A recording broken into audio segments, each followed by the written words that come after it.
Welcome to another episode of Scary Mysteries. I'm Andrew Fitzgerald, and today we have a terrifying topic. One where the people involved thought they were getting together for an awesomely fun evening, but instead it turned out to be violent and tragic. But before we start, please hit those notifications and subscribe to help us out.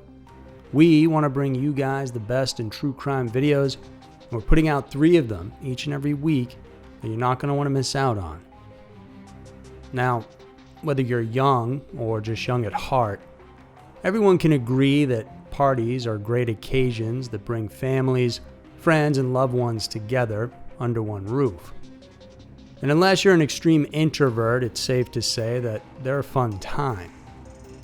But not all parties are created equal, and depending on the situation, some revelries can quickly turn ugly for a variety of reasons. Here are 5 brutal crimes that happened at slumber parties. Number 5. Kidnapping of poly class. Children's optimism and enthusiasm are things that many of us find to be very inspiring. Sadly though, just like us, they can also be victims of life's harsh realities. Polly Clash had never been this excited for the autumn of 1993 to come. The 12-year-old had apparently told her mother Eve about her plans to host a slumber party at their house in Petaluma, California, and Eve said yes. And so, on October 1st, Polly invited 2 of her close friends, Kate and Jillian, to come over to her place. The girls, who were practically all the same age, had a fantastic night, and meanwhile Mrs. Class was asleep in a room next to where the party was happening. Everything was going well until close to midnight, when a strange bearded man entered Polly's room. The girls were shocked and got even more scared when he told them that he would kill them with his knife if they didn't cooperate. The intruder explained that he was only there to rob the place. However, things went awry when he proceeded to tie down the 2 girls and dragged Polly out of her own house. Kate and Jillian were eventually able to free themselves after their host was kidnapped. They rushed to Eve's room to wake her up. The mother quickly called 911 and responders arrived not long after. And the witnesses described the kidnapper's appearance. They said he had a dark beard, dark gray hair, and wore dark clothes. A massive search then ensued, and volunteers from all over town started looking for Polly, and the FBI even employed helicopters and dogs for the operation. Amidst the countless leads the Bureau received, one stood out among the rest. It came from a woman who said that she encountered a weird-looking man whose car got stuck on her private property. That homeowner called the police, who in turn helped the man out. Interestingly, one of the officers decided to get the stranger's name and ran it through their database, and they found out that he was Richard Davis. The 39-year-old had an extensive criminal record, including kidnapping, sexual assault, and other crimes, and his current appearance also happened to closely resemble the kidnapper's composite sketch. Davis initially denied kidnapping Polly, but when Polly's friends came over at the station, they immediately recognized him as the man who ruined their slumber party. The suspect then confessed that he killed the girl by strangling her to death, after which he buried her in a shell grave somewhere in Cloverdale. Polly's tragedy brought forth the 3 strikes law, in which a life sentence is guaranteed for the 3rd violation of violent felonies. Though Davis got what he deserved, nothing can undo the horror that the girls experienced during that sleepover. Number 4. SHAMIYA Adams. Being impulsive and hot-headed, teenagers often find themselves quarreling against others who are the same age. Making matters worse is the fact that these young individuals often get embroiled in gang-related violence, and yet the situation just gets even more chaotic when the adults decide to join in. It was earlier in the day, in July of 2014, when a fight broke out between a group of 14-year-old kids in Chicago's infamous gang-infested West Side. The altercation eventually died out, and everyone went about their way. However, some of them took the situation quite seriously and decided to tell their older counterparts about the little skirmish they had. Out of fury and a thirst for vengeance, 18-year-old Tevin Lee grabbed a gun and went near the site where the fight previously broke out. It just so happened that he spotted some of the rival gang members. They were standing in front of a house that was situated at the 3900 block of West Gladys Avenue. At this same residence, a group of young teenage girls were having a slumber party. One of the participants was 11-year-old SHAMIYA Adams. They were inside a room and just having fun, oblivious as to what was going on outside. And then, all of a sudden, shots rang out. Lee had opened fire on the rival gang members. He missed so many times that bullets sprayed everywhere. Police reports indicated that one projectile went through a tiny opening in a window, which was no wider than an inch. It flew through a closet wall after that, entered the very bedroom where the girls were having a sleepover, and like a wicked twist of fate, it struck Adams right in the head. The adults in the house were quick to rush the preteen girl to a nearby hospital, but she eventually succumbed to the wound and died the next morning. An investigation was conducted and found Lee as one of the primary suspects of the accidental shooting. The young man initially denied having anything to do with the trouble and implicated an associate of his as the one who actually pulled the trigger. Regardless of what he said, Lee was charged with murder and aggravated discharge of a firearm that year. But in 2019, the news broke out that Lee, who was now 24 years old, was acquitted of the murder charges and then set free. Lee got lucky, but Adams's family and friends will continue to carry the grief and sadness over her untimely death. It was further disheartening that she perished because of an incident that, in the first place, she had nothing to do with. Number 3. PAYTON LEUTNER. The Slender Man is thought to be one of the internet's most famous urban legends. This insanely tall and very thin entity with unnaturally long arms and eerie blank face was nothing but a figment of the imagination by a horror junkie named Serge. Serge proliferated the legend of the Slender Man on a forum devoted to fake paranormal phenomena. And pictures of the character, along with its variations, circulated online, and this helped make the legend grow. While most are aware of its apparent fake existence, there's still a lot of people, both young and old, who strongly believe that the Slender Man is real. However, you apparently need to do something for him, so that he will welcome you into his realm. A ridiculous theory, but these 3 children were more than willing to give what it takes just to prove it was real.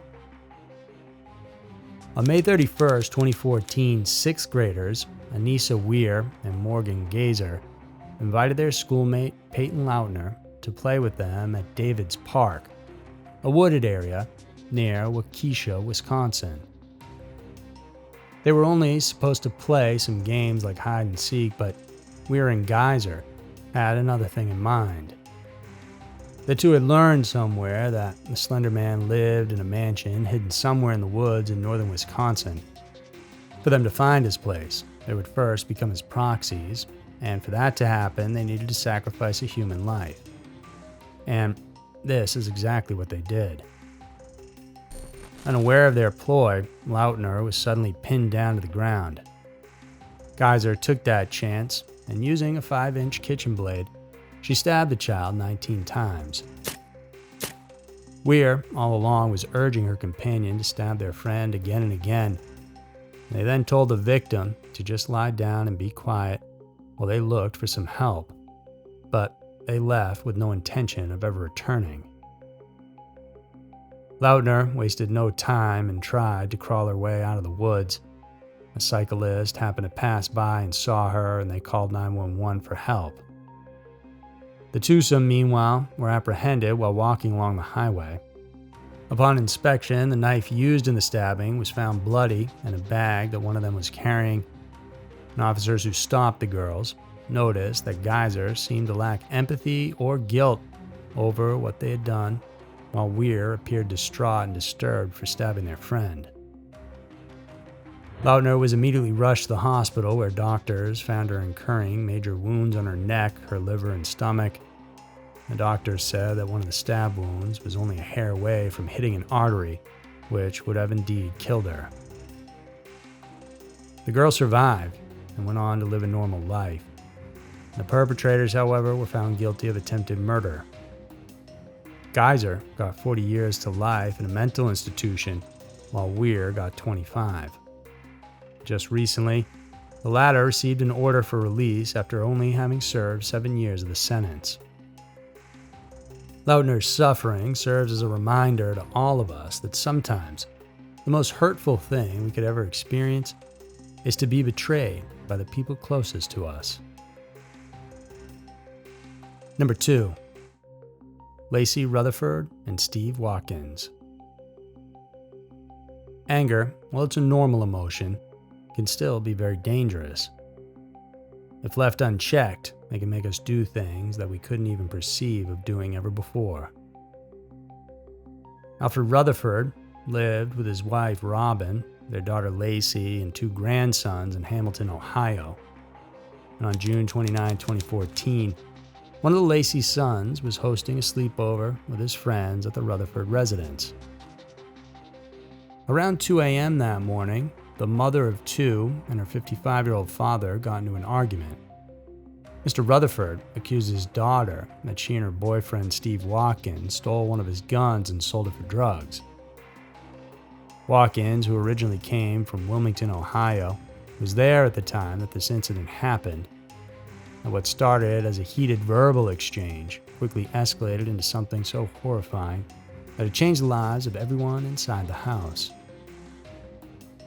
Out of fury, Alfred pulled out his 12-gauge shotgun and, without batting an eyelash, shot his daughter twice in the neck. He did so in front of his 6-year-old grandson, who had happened to come out of his room to check on the ruckus. Still brimming with rage, the shooter then went hunting for Steve, whom he found hiding inside the bathroom. And, like the fate of his girlfriend, he too got shot point blank. Alfred was able to flee away just as the police arrived on the scene. Authorities immediately conducted a search operation to capture the perpetrator. News reports indicated that they received a tip from a witness who saw the gunman hiding in the nearby Joyce Park. Cops subsequently found the suspect, whom they arrested on the spot.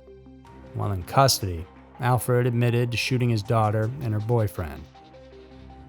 He was then sentenced to life without parole in January of 2015, but died 2 years later while in prison. Though the case may have already been settled, it couldn't be helped but for us to think how the tragedy affected the lives of those 2 young kids who witnessed such a nerve-wracking incident. Number 1.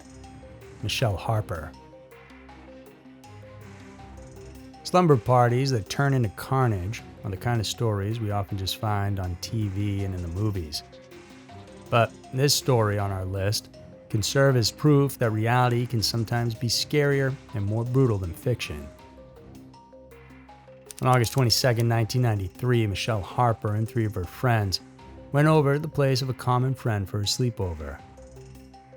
The girl, whose identity has been withheld, had recently lost her mother and her father was out of town. Aside from Michelle and the 3 other unnamed friends, the young female host had a twin brother who was at the house at that time. Things were going well when all of a sudden at around 4 in the morning, the host's 19-year-old boyfriend, Curtis Lee, crashed the party. Him jumping in on their all-girl gathering was the least of the concern, as he was bringing along with him a knife. The intruder then ordered the girls to take off their clothes and he sexually assaulted each one of them. After he had his fill, Curtis first stabbed Michelle in the chest 3 times with his knife. the partygoer drowned in her own blood as she screamed for help. The party crasher went on to stab his girlfriend several times as well, and although severely wounded, she still managed to run away and thus saved her own life. Meanwhile, the girl's brother was awoken by the noise, and so he headed downstairs. On his way, he was met by the killer and was then stabbed. But the rampage didn't stop there. Curtis rushed towards the bedroom where the two other girls were staying and stabbed both of them as well. After the killing spree, the killer fled the house. One of the victims managed to call 911. Responders were sent to the scene of the crime, and police headed towards the address from where they found and arrested the offender. Luckily, all the teenagers survived, except for Michelle.